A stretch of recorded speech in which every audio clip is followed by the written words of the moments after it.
on est parti pour de l'analyse technique et on va même faire plus que de l'analyse technique aujourd'hui. On va aller analyser un peu plus la charte du Bitcoin avec les fundings, les liquidations pour vous expliquer pourquoi on monte comme on est en train de monter. On est vraiment en train de monter en espèce d'escalier saccadé comme ça. Donc on va aller checker un peu ce qui se passe derrière cette espèce de pump chelou pour que vraiment tout le monde puisse comprendre quels sont les intérêts et pourquoi on monte comme ça. Bien évidemment, ensuite on ira voir l'Ethereum et on ira voir pas mal de crypto. Je vous ai entendu, je sais que vous voulez que j'analyse le SUI, on va l'analyser. On ira voir aussi le Tao, le PIT, le IO, le FET et je crois le WIF. Donc ça sera pour cette vidéo. J'espère que cette vidéo vous plaira. Je vous souhaite à tous un bon visionnage. N'hésitez pas à lâcher un petit pouce en l'air. On ira faire aussi un retour sur simplement le trade que j'ai pris sur le BTC aussi. Je pense qu'il est assez intéressant. Et puis on est parti. Crypto, million. Crypto, million. Crypto, million. Alors, on se retrouve directement ici sur ce BTC, on va déjà essayer d'analyser un petit peu ce graphique. Donc, ça fait un petit moment que je dis qu'on allait rebondir dans mes dernières vidéos et c'est actuellement ce qu'on est en train de faire. Moi, je pense vraiment qu'avant d'aller plus bas, on doit forcément faire un plus haut ici. Donc, on verra si j'ai raison ou tort. Pour le moment, on est plutôt bien parti et ma position se passe plutôt pas mal. Mais nous, ce qu'on va essayer de décortiquer aujourd'hui, c'est comment et pourquoi on est en train d'espèce de monter en escalier comme ça. Qu'est-ce qu'il y a derrière cette espèce de pump chelou alors qu'en général, quand on pump ou on dump, vous voyez, c'est différent. Ça va fort dans un sens comme dans l'autre. Alors, j'ai trouvé cette petite post sur Twitter, n'hésitez pas à aller suivre hein, Alpha BTC, donc c'est Mark Cullen, il est assez chaud. En gros, il nous a partagé ça et je me suis dit, putain mais what, il y a un truc qui va pas dans ce graphique. Je me suis dit, comment c'est possible qu'on pump alors qu'on a le spot CVD qui descend. Donc ça veut dire qu'on est en train de pumper, mais on a le spot qui est en train d'être vendu. Et je me suis dit, mais ça n'a aucun sens. Genre, si le spot est vendu, ça devrait monter. Alors que non. Regardez, on est vraiment en train de monter alors qu'on a du spot qui descend. Donc ça veut dire que c'est un mouvement qui n'est pas soutenu par le spot, donc c'est pas un gros mouvement qui va tenir à mon avis des années et c'est quelque chose qu'on va potentiellement corriger plus tard. Ensuite, qu'est-ce que j'ai vu Coinbase, hein, vraiment Coinbase, grand gagnant, le gars qui vend le plus de BTC actuellement, mais moi ce que surtout j'ai remarqué c'est regarder les liquidations ici. Elles sont assez énormes, vraiment à chaque fois qu'on a des pics, vous voyez qu'à chaque fois qu'on fait un plus haut, on a une espèce de pic et du coup il y a ces liquidations qui rentrent en jeu. Alors il nous a fait un petit message et je trouve ça très intéressant, il nous a dit le spot CVD qui chute alors qu'on a le prix qui monte, ok. On a bien évidemment du coup Coinbase qui continue simplement de vendre ses BTC et finalement on est en train de monter mais simplement on monte avec des short squeeze. Donc on va revenir sur le graphique, ce qui s'est passé c'est qu'on a énormément de gens qui étaient bearish, hein. Je sais pas si vous avez vu mais quand on était ici, vraiment Twitter était en sang et il y a tout le monde qui était là en mode ouais les gars on va à zéro, vraiment on va jamais repumper, vas-y c'est mort. Il y a eu plusieurs personnes qui ont dit qu'ils avaient tout vendu etc. Du coup on a eu vraiment un sentiment bearish, donc à mon avis il y a énormément de gens qui se sont amusés à shorter sur ces niveaux là. Donc c'est des gens là qui se sont fait piéger parce que on est directement reparti dans l'autre sens. Et en gros ces gens là ils ont des liquidations ici, ici, là au-dessus et là au-dessus.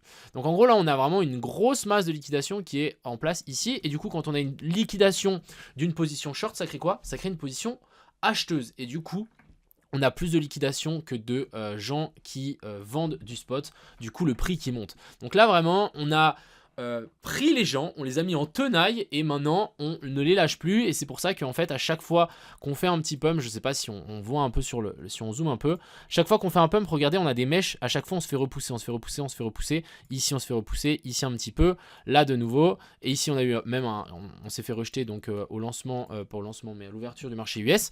Et du coup en gros à chaque fois que on a un pump, vous voyez que ça se fait directement corriger, c'est simplement parce que on liquide des gens, donc ça fait ça saccade et après on redescend. Et là vraiment pour moi il y a vraiment full de gens qui sont en train de se faire liquider et à mon avis c'est pas terminé, donc j'ai décidé de clairement hold ma position. Mon TP est ici vers la zone des 102 721, je veux vraiment un TP ici sur ces highs, donc l'équal high qu'on a laissé là-haut. Autre chose que je vais surveiller ça va être ce canal. Ce canal moi je le trouve très intéressant, c'est du coup un canal qui est tiré par rapport à ce plus bas là, à ce plus bas là, tu fais une parallèle jusqu'au plus haut là et je pense vraiment qu'on va pouvoir potentiellement faire un top sur ces niveaux là. Encore une fois je dis moi je vais prendre TP mais en aucun cas je dis qu'il faut shorter, vraiment je dis juste qu'il faudra surveiller et c'est pas forcément le meilleur moment pour ouvrir une position. Donc voilà, un retour vers ces zones là, donc 104 000, 102 000, 103 000, ça va être super intéressant à surveiller. Et comme je l'ai dessiné ici, ça c'est un scénario potentiel mais encore une fois il nous faut une validation, il nous faut un changement de caractère que j'ai dessiné là. Si on en a un, on pourra shorter pour simplement target les lows, si on n'a pas, on va sans doute aller plus haut. Donc voilà, ça c'est un peu le plan, mais en tout cas pour moi, je pense on peut toujours redescendre un petit peu ici, mais target ça va être cette zone juste ici au-dessus. Du côté de la dominance du BTC, On est venu un peu retester du coup la trendline ici en daily. Franchement, il n'y a pas grand chose à dire. Ouais, j'ai même rien à dire par rapport à ça. Du côté de Ethereum contre Bitcoin, on tient toujours donc la fair value gap en weekly. Rien à dire. Franchement, c'est clean, c'est propre. L'Ethereum qui prend un peu plus de pourcentage que le BTC. J'espère bien, vu qu'il est descendu quand même un peu plus que le BTC. Pour le coup, ici, de nouveau, rien à dire. Je pense vraiment qu'il faudra attendre un retour dans cette zone OTE à partir des 3000 $. On a les FVG en daily. On en a deux. On a la zone OTE et bien évidemment on n'est pas à l'abri de faire un truc comme ça. Hop, et là ensuite on se fait rejeter, on vient récupérer toutes les liquidités qu'on a laissées là, et là on aura notre vrai point d'achat avant vraiment que ça monte assez fort. Hein. Vraiment là on monte en escalier, je pense qu'on va venir récupérer cette zone là, et ensuite on viendra récupérer les lots sous l'escalier, et là c'est à ce moment là où on pourra à mon avis tirer notre Fibo, donc depuis ici à ici. On cherchera la zone des 0,108 et c'est dans cette zone-là, à mon avis, qu'il faudra bid si jamais vous croyez encore à l'Ethereum Season. Ensuite, on va checker 2-3 alts que vous m'avez demandé. Donc, on va commencer par le SUI qui a été spam dans les commentaires. Donc, je vous écoute. Alors, le SUI, moi je le trouve vraiment intéressant, et il est venu récupérer, donc vous voyez, hein, tous les lots qu'on a laissés là, donc quand je dis tous les lots, c'est toutes les mèches ici qui étaient intactes, mais en fait on est venu les récupérer avec cette énorme mèche, donc tous les gens qui avaient long et qui pensaient qu'on allait à 10 000, mais en fait ils se sont fait tous sortir, donc là vraiment grosse mèche, c'est pas mal. Ensuite, on zoome un petit peu dessus. On est redescendu, hop hop hop. Bon là franchement pour être honnête, il n'y a pas trop de setup. Vraiment moi je verrais genre plus un espèce de range. On a le bas, alors juste prendre mon petit canal, il est où? Il est là. On a une espèce de bas du range ici et un haut du range là. Donc pour le moment moi je pense qu'on latéralise un petit peu là-dedans. Après la chart m'a l'air plutôt intéressante. Je me méfierais quand même. J'achèterais pas forcément du SUI ici. Parce qu'on a quand même une inversion de structure ici, même si on n'est pas venu chercher quoi que ce soit. Attendez une vraie confirmation avant de vouloir in. Après, franchement, la chart, elle n'est pas dégueulasse, mais je me méfierais quand même encore une fois de ça. C'est quelque chose qui peut être fait. Hop, on vient récupérer le high, ensuite on vient récupérer les lows qu'on a là, et ensuite après on repart. C'est quelque chose qu'on fait assez souvent. Donc à voir, mais c'est pas non plus la chart la plus intéressante qu'on a. On a le pit qui est venu faire exactement ce que j'avais dit, même si mon dessin n'est pas forcément à jour au niveau de la timeline, mais j'avais dit que on allait faire un rebond, on allait redescendre, on est descendu un peu plus bas. Oups. On est descendu un poil plus bas que ce que je voulais. Vous voyez qu'ici j'avais dit qu'on allait revenir chercher la zone pivot. Mais bon, on est venu la rechercher et là on est en train de repartir. Donc franchement c'est un bon début, c'est vraiment pas mal. Après, est-ce que ici on nous dit qu'on a un bottom? Franchement les gars, j'en sais rien. Mais je pense sincèrement que si on est dans une tendance baissière, hein, parce que là clairement on est venu faire un cos baissier, donc vraiment pour le coup il ne faut pas non plus s'enflammer, il ne faut pas dire qu'on viendra chercher ce sommet là tout de suite. Moi je n'y crois pas forcément, mais en tout cas chercher ici une zone OTE et se dire qu'on vient récupérer déjà cette zone là avant de faire quoi que ce soit, ça me semble complètement logique. Mais vraiment quand je vous dis complètement, c'est complètement. Donc on peut vraiment s'attendre, si jamais on est haussier, à un retour ici en dessous, ensuite on redescend et ensuite après on repart. Mais il faudra à mon avis faire du coup un plus bas, plus haut que celui-là, avant de vraiment tout casser vers le nord. Ensuite on a le Tao. Alors le Tao les gars, c'est une dinguerie. Regardez-moi ça, comme ça a été tenu ma zone, donc en fait l'intersection entre la FVG qu'on a ici en daily et la zone OTE. Regardez-moi comme ça c'est bien maintenu. Franchement, c'est pas mal. Franchement, c'est très propre. Là, vraiment, on est venu faire de nouveau un nouveau plus haut. C'est vraiment excellent.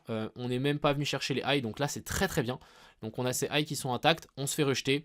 Magnifique. Donc là, simplement, on tire notre zone OTE.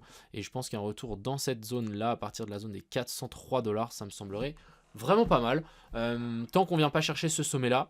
Après je me méfierais quand même un petit peu, mais on est plutôt pas mal. Genre vraiment la tendance commence un peu à s'inverser. Il y a de l'espoir. Vraiment comme je disais, il y a un petit peu d'espoir. Après je lancerai pas encore une fois toutes mes pièces maintenant, mais ça commence à ressembler à quelque chose. Ensuite, on a le fait, donc le fait, j'ai toujours dit que moi je trouvais vraiment intéressant ce qu'on est en train de faire ici, après cette énorme prise de liquidité, donc franchement à surveiller, Rien d'autre à dire. On a un espèce de range, encore une fois ici.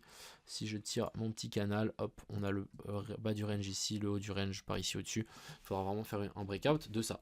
Ensuite ici on a le IO, toujours aussi, toujours autant bullish même. On est venu récupérer les lots. Je ne sais pas si vous vous rendez compte, là on est venu vraiment sweep ces derniers lots.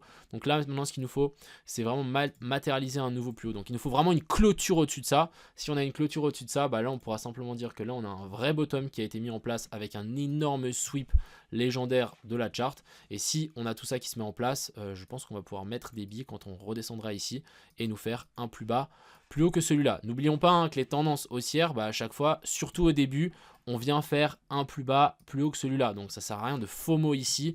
À un moment ou à un autre, on aura notre correction et on pourra rentrer tranquillement sur notre zone. Et on va finir ici avec le petit whiff. Alors le whiff, je vous en avais parlé, je vous avais dit qu'il était intéressant à potentiellement long et qu'on avait potentiellement une inversion de structure ici. On est descendu plus bas, du coup j'ai bien fait de ne pas le prendre, j'ai bien fait de ne pas le partager parce que j'étais vraiment pas sûr hein, quand on était là. Mais voilà, la chart a bien tenu, comme on peut le voir. On a eu donc notre inversion de structure ici avec, moi j'aurais presque dit, ouais, j'aurais voulu voir un joli triple tap mais... On n'en a pas, hein. J'aurais voulu vraiment voir ça, déviation et ici qu'on tienne la ligne, mais finalement on est venu faire déviation en dessous, regardez-moi ça. Et après on est reparti, donc ok, pourquoi pas. Mais en tout cas, ça veut dire quoi? Ça veut dire que bah, là on est en train de matérialiser un plus bas, plus haut que celui-là. Donc franchement c'est pas mal. Potentiellement s'attendre à une petite rebaisse ici. Donc vraiment nous aligner 3 lots toujours plus haut. Et après je pense qu'on pourra pourquoi pas target ces highs là. Et ensuite on avisera. Encore une fois c'est un coin qui peut vite repartir dans l'autre sens. Vu comme il est descendu, bah, il peut monter autant vite.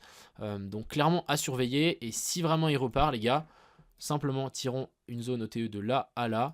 Bah, ça va être la zone là qu'il faudra surveiller. Donc on a des grosses zones de FVG déjà ici vers la zone des 2.5. Je dis pas qu'on va y aller, mais je dis que si on y va, ce sera le moment de prendre des TP si vous avez toujours du whiff dans vos portefeuilles.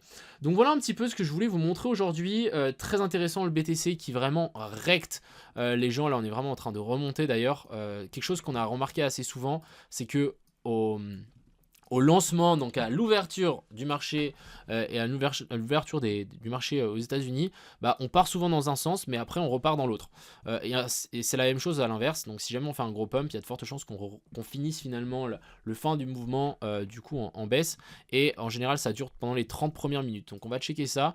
Alors le marché il a ouvert, je vais mettre des lignes. Le marché a ouvert à 30 ici, donc voilà, on a eu 2 bougies de chute. Ouais, ça s'est retourné à 40. Donc là, c'était vraiment assez rapide. Je sais que hier, ça a duré 30 minutes. Mais voilà, souvent, quand on a ces mouvements-là et que ça descend à la baisse, c'est plutôt bullish pour nous. Donc vraiment, je suis content d'avoir hold. On verra ce que ça donne. J'espère vraiment qu'on va aller target le high. Et puis voilà. Sur ce, les gars, je vous souhaite à tous une agréable fin de semaine. Un excellent week-end. C'était Crypto Millions. Ciao.